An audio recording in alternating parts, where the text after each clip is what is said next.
Hello साथियों, नमस्कार। कैसे हैं आप सभी? उम्मीद करता हूं अच्छे होंगे और अच्छे से क्लास भी ले रहे होंगे। पिछली क्लास आपने पूरा लिया है और पिछली क्लास में मैंने बताया था कि आपको अगली कक्षा में मैं बताऊंगा अव्यय के बारे में। और अव्यय संस्कृत अनुवाद के लिए बहुत जरूरी है। सिर्फ संस्कृत अनुवाद के लिए ही नहीं, बल्कि आप किताब भी पढ़ेंगे, किताबों में भी अव्यय का जगह जगह प्रयोग रहता है साथियों।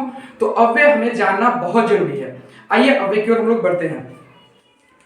अव्यय होता क्या है, आखिर यहाँ से हम लोग शुरुआत करते हैं ना। अव्यय, ये आज का हमारा टॉपिक हुआ। अव्यय कहते किसको है? तो संस्कृत में इसके लिए एक छोटा सा परिभाषा बनाया गया है, न व्ययम इति अव्ययम। क्या होता है? न व्ययम इति अव्ययम, न व्ययम इति अव्ययम। ठीक है, इसका कहना है कि जो बदलता नहीं है वह अव्यय है, जो बदलता नहीं वह अव्यय है। इसी को हम लोग तो परिभाषा के तौर पे हिंदी में समझ लेते हैं। अर्थात है न व्ययम इति अव्ययम, अर्थात वे शब्द जिनके रूप कभी नहीं बदलते, जिनके रूप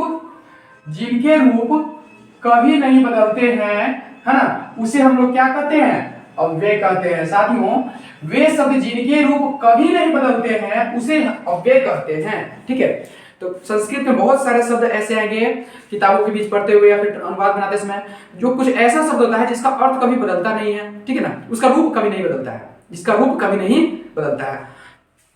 ठीक है, तो ऐसे जो है ना शब्द को हम लोग क्या कहते हैं? अव्यय कहते हैं। आइए कुछ अव्यय के बारे में जानते हैं। जैसे कि आप उदाहरण अत्र, तत्र, यत्र इत्यादि। अत्र मींस क्या होता है? यहां। अत्र मींस यहां, तत्र मींस वहां, यत्र मींस जहां इत्यादि। ठीक है, तो इस प्रकार से हमारे बहुत ऐसे पुत्र होता है, पुत्र मींस कहां। ठीक है, बहुत सारे ऐसे ही संस्कृत के अव्यय हैं जिसके बारे में हमें गौर करने की अति आवश्यकता है। यदि अनुवाद अच्छे से सीखना है और किताबों को अच्छे से समझना है तो अव्यय बहुत ही इंपॉर्टेंट है। इसलिए इस कक्षा को ध्यानपूर्वक सुनिएगा और इस सभी चीज को एक बार क्या करिए, अपने नोटबुक में फिर पुनः उतार लीजिए, जैसे आपने पिछला पूरा उतारे हुए हैं। यदि पीछे का कोई क्लास छूट चुका है, आप तुरंत प्लेलिस्ट पे जाइए, इस चैनल के प्लेलिस्ट पे, और वहां पे आपको सारी वीडियो मिल जाएगी। जो क्लास छूटा है उसको, जो क्लास मिस है उसको क्या करिएगा, एक बार सबका जहां जहां आपको लगे उचित स्क्रीनशॉट लीजिए और कॉपी में पूरा नोट कर लीजिएगा। ठीक है, पुनः एक बार वीडियो देख भी लीजिएगा अच्छे से, पूरा शुरू से अंत तक। उसमें क्या होगा, आपको सारी बातें समझ में आ जाएगी, समझा दिया गया है। ठीक है, आगे बढ़ते हैं। तो यहाँ पे अव्यय मैंने सूची एक बना के रखा, अव्यय का मैंने एक सूची, एक तालिका, एक समझिए तो टेबल बना के रखा है। इस अव्यय में बहुत उदाहरण इसके अव्यय के हैं, लेकिन यहाँ पे कुछ ही अभी यहाँ पे समाहित हो पाया है, इसलिए मैंने इसमें इतना ही किया है। आगे इसका आगे देखते हैं। ठीक है, तो देखिए साथियों, अत्र मींस मैंने आपको बताया था क्या होता है? यहाँ। अत्र मींस यहाँ, तत्र मींस वहां, यत्र मींस जहां, कुत्र मींस कहां, य मींस जो, इतः मींस इधर या यहां से। ऑब्लिक बीच में दिया, ऑब्लिक का मतलब समझिए, यह भी मीनिंग हो सकता है, यह भी मीनिंग हो सकता है। हम इस दोनों के लिए एक ही संस्कृत यूज करेंगे, इतः। ठीक है, इतः मींस क्या होगा? इधर, यहां से। जब हमको अनुवाद में आ जाएगा कोई शब्द, ये सभी में से कोई शब्द, तो हम इस प्रकार से उसका संस्कृत यूज कर लेंगे। ठीक है, देखिए अगला तथा, तथा मींस उधर या वहां से। ठीक है, यथा जिधर या जहां से, या क्योंकि। इसका तीनों अर्थ होता है। देखिए इसका क्या होता है? तीनों अर्थ होता है, जिधर, फिर जहां से, है ना, फिर क्योंकि। इसके तीन अर्थ है साथियों, तो तीनों अर्थ आपको ध्यान में रखना है। ठीक है, क्योंकि जब जहां जिसकी जरूरत जैसे पड़ेगी हम उसके लिए हम संस्कृत यूज कर लेंगे। इसके लिए भी यथा, क्योंकि के लिए भी यथा, है ना, तो जहां के लिए भी यथा, क्योंकि के लिए भी यथा, और जिधर के लिए भी यथा ही यूज करेंगे। आगे कहता है एकदा मींस एक बार, अन्यथा मींस दूसरी बार। एकदा एक बार, अन्यथा दूसरी बार। सर्वदा सब बार या हमेशा। ठीक है, सब बार या हमेशा, यहां पे ध्यान दीजिएगा। अब इसके दोनों मीनिंग है। एकत्र एक जगह, एकत्र एक जगह, अन्यत्र दूसरी जगह, सर्वत्र सब जगह या सभी जगह कह सकते हैं, सब जगह या सभी जगह। अच्छा एक बात ध्यान दीजिएगा, तो यहाँ पे जहां पे त्र के बारे में आ रहा है, जगह के बारे में हमें संबोधित कर रहा है। देखिए सबके अंत में जो देख रहे हैं यहाँ पे त्र त्र त्र त्र, सब जगह के बारे में संबोधित कर रहा है ना। यहाँ पर भी देखिएगा त्र त्र त्र, इसमें भी आया है, तो जगह जगह जगह आ रहा है ना। एकत्र एक जगह, अन्यत्र दूसरी जगह, सर्वत्र सब जगह। ध्यान दे रहे हैं? तो ऐसे ऐसे आपको संस्कृत याद करने में बड़ा आसानी होगा। इसको थोड़ा सा थॉट को अपने मन में बिठा लेते हैं। तो अगला कहता है हमारा एकता। एकता मतलब एक तरफ या एक ओर, ये दिशा को दिखा रहा है ना। अन्यथा दूसरी तरफ या दूसरी ओर, यह भी दिशा। सर्वथा सब तरफ या सब ओर, यह भी दिशा दिखा रहा है। उभयता दोनों तरफ या दोनों ओर। परिता चारों तरफ या चारों ओर। ठीक है, अभिता चारों तरफ या चारों ओर, परिता चारों तरफ या चारों ओर, दोनों का, इसका दोनों का सेम मीनिंग होता है। ये दोनों का सेम मीनिंग। अर्थमिस अर्थमिस, ये दोनों का क्या है, चारों तरफ के चारों ओर। ध्यान दीजिएगा, जिसके जिसके अंत में यहाँ पे मैंने त्र के बताया तो तो क्या था, जगह के बारे में दिखाया था। जिसके अंत में तह आ रहा है, ठीक है ना, कहां पे देखिए यहाँ पे तह तह तह तह तह तह सब के अंत में लगता है। ये आपको किसकी है, दिशा के बारे में सूचित कर रहा है। किसके बारे में सूचित करता है, दिशा के बारे में अधिकतर जगहों पे। तो ऐसे छोटी छोटी कॉमन बातें याद रखिएगा, आपको याद करने ज्यादा आसान हो जाएगा। सुनाते समय आपको ज्यादा आसान हो, या फिर अनुवाद बनाते समय भी आपको याद आ जाएगा। तह वाला क्या क्या होता है, दिशा दिखाता है, त्र वाला जगह के बारे में दिखाता है। ठीक है साथियों, तो आप ध्यान दीजिएगा, वहां पे आपको कंफ्यूजन जो है ना अपने हट के दूर हो जाएगा।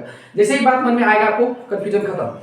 यदा, यदा मींस जब, तदा, तदा मींस तब, कदा, कदा मींस कब। देख रहे हैं इस दा वाला जो है ये सब के ना, सब के में बपाड़ है, जब, तब, कब, सब थोड़ी थोड़ी छोटी छोटी बातें हैं। यावत जब तक, तावत तब तक, देखो यावत तावत है ना, ये आवत आवत टाइप का जो इसमें आ रहा है एक ना उच्चारण, ये पद में तवल दे रहा है, ये तब तक को दिखा रहा है ना, यावत जब तक, तावत तब तक।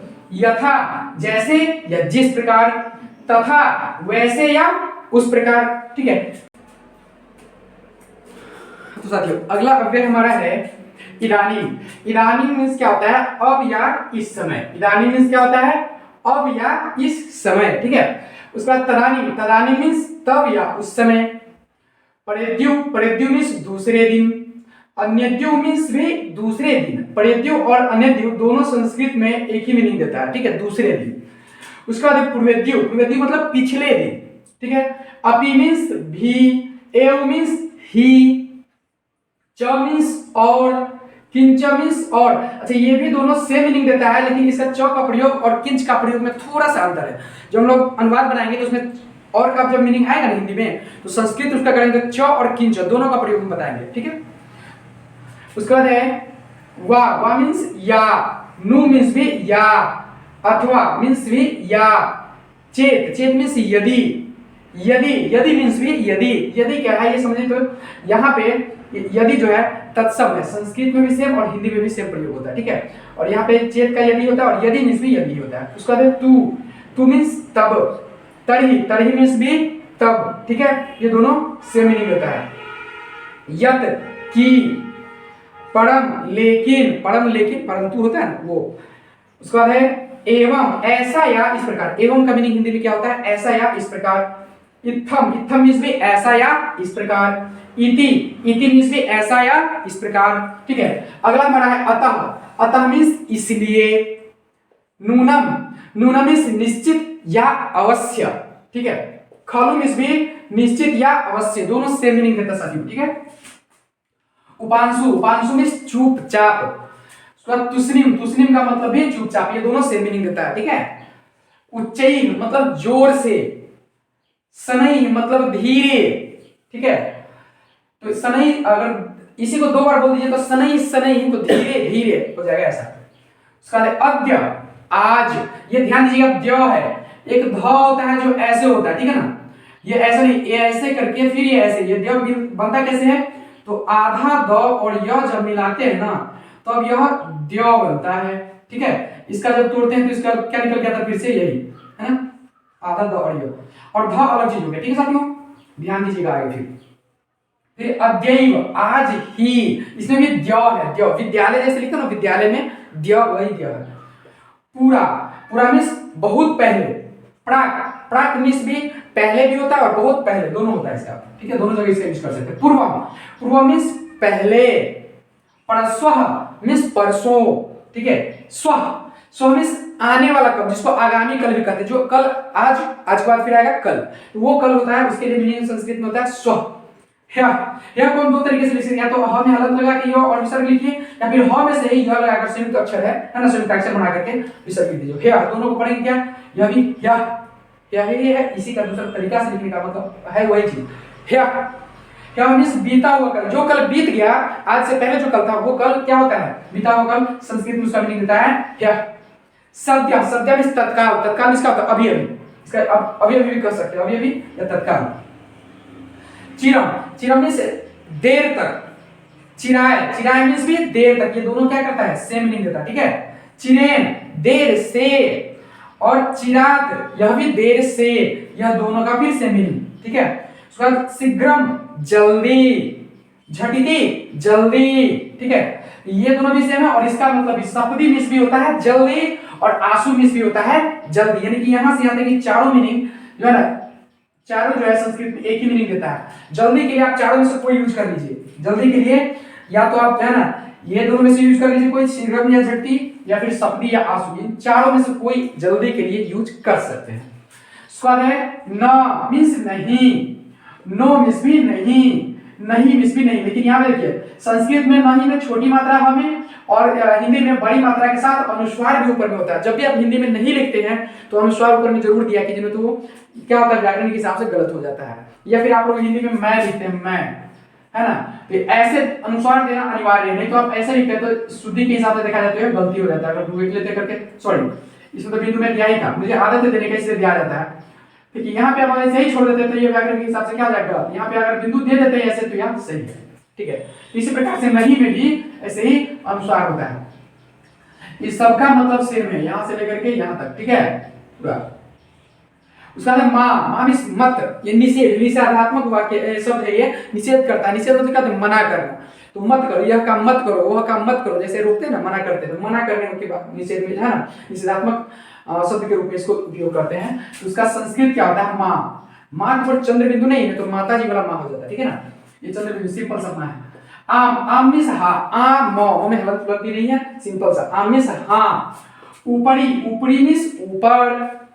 अधः मींस नीचे, और नीचे मींस भी नीचे होता है। तो नीचे के लिए आप दोनों में से कोई भी संस्कृत यहाँ पे यूज कर सकते हैं आप। ठीक है, उसके बाद पुरा, पुरा मींस सामने या आगे। अग्र मींस भी सामने या आगे। अग्र मींस भी सामने या आगे, तीनों की तीनों सेम मीनिंग देता है। ठीक है, उसके बाद प्रति, प्रति मींस पीछे। अंत मींस अंदर या भीतर, है ना, रूम के अंदर या रूम के भीतर बोलते हैं हम लोग। अंत मींस भी सेम मीनिंग होता है। अंत मींस भी अंदर या भीतर, ये दोनों सेम। अंदर या भीतर शब्द के लिए आप दोनों में से कोई एक यूज कर सकते हैं। ठीक है, नक्तम, नक्तम मींस रात में या रात को। उसी प्रकार दीवा, दीवा मींस भी दिन में या दिन को।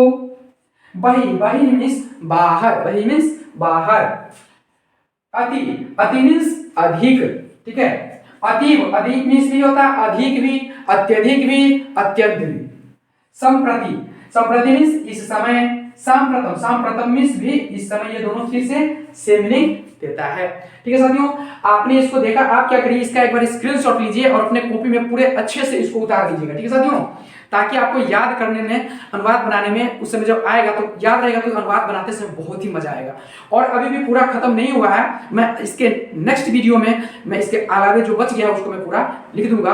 आप उसको फिर से आके समझा दूंगा मैं उसको, फिर पुनः नोट कर लीजिएगा। थोड़ा सा एक दिन और मेहनत करना, अव्यय पर एक क्लास और रहेगा, यानी कि 2 क्लास में अव्यय पूरा खत्म।